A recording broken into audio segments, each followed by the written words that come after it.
Yes, YouTube. Just wanted to make a video about a concept that I've kind of just been doing and something that helped with my just basically looking for trades.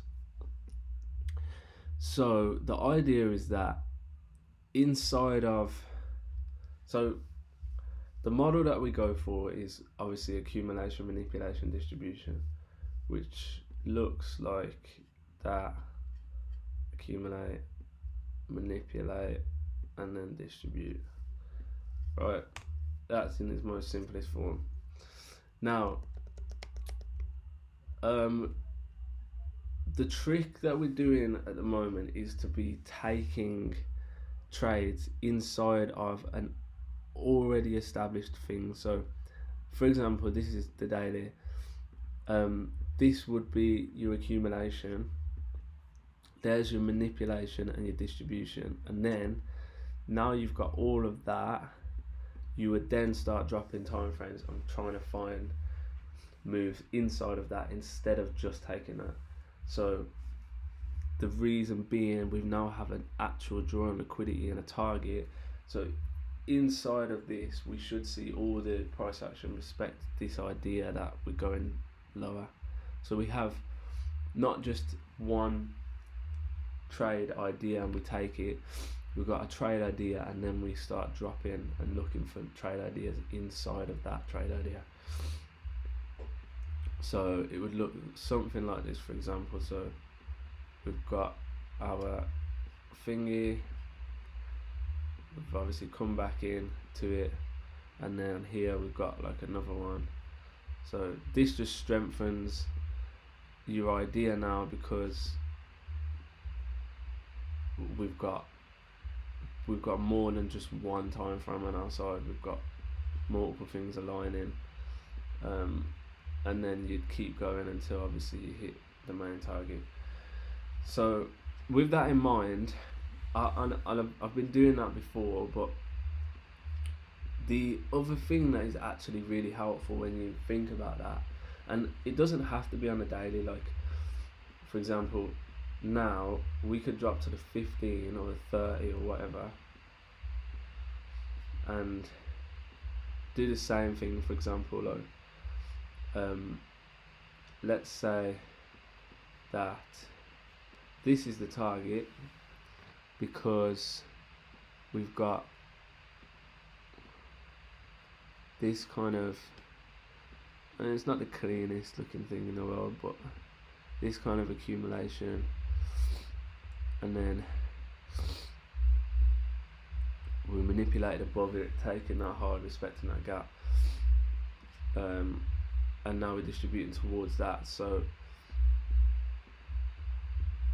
then looking for stuff inside of that. Obviously this is not the best example, but what I'm trying to say and what I'm trying to get at is that when we're looking for a trade like this, if you can identify not only the next target but also the next protected swing, which would have been that in that example, like this. So if I'm operating on the idea that this was an accumulation here, then we manipulated above it and now we're distributing through it, not only is this the next target, but this here is the next protected high, if this whole idea is right.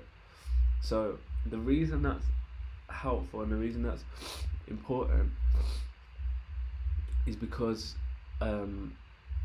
that's going to give us a position to say, okay, if this has been violated now, then we're wrong. Like, yeah, I've got a draw and liquidity idea, but if our protected area has been violated and hasn't been protected, then we're wrong. For example, then that this could have been an idea that, okay, let's just say for example that this inverted, let's say that gap there inverted, and this was your manipulation, here's your distribution, here's your accumulation, these two highs. So that would mean that our next target should be this low. So if that was the next target, then this would be the next protected high. So as we drop down and we're looking for moves inside of this area, if we come up and my drawn liquidity is here, let's, like, obviously this hasn't inverted, but let's say it has, and we're looking for a move inside of this. If we see this get violated, this instantly erases the whole idea, because we're wrong. Like, this should not have been passed.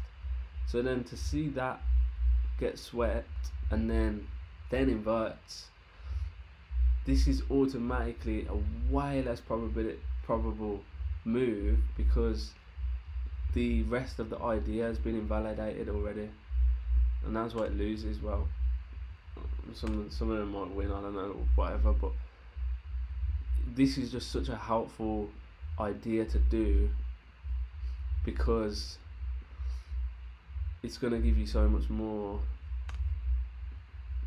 confidence in the trade. So for example, at the moment it looks like this is an accumulation here. We've manipulated below something, I don't know what's to the left, but we've manipulated below it, and it looks like we're now distributing back above towards that high and towards this high. Like, before this would have been a protected high, but obviously it's done its jobs now. So for example, now if we're looking for a trade, okay, for example here we've got a target. This actually looks good. Do we take this? 21 needs 1 more minute. Okay, that actually looks good. But what I'm saying is, at the moment this is protected, this low here, if we're right.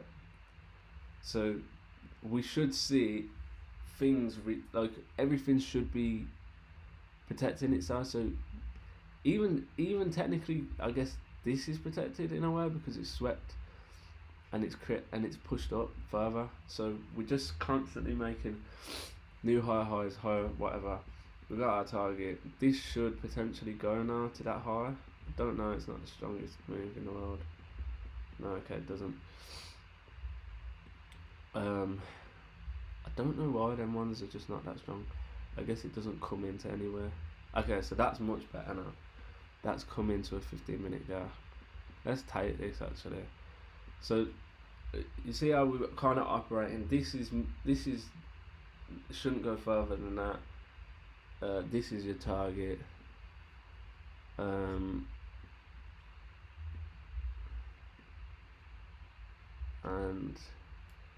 I'm going to take this and see if we can catch a little win on this.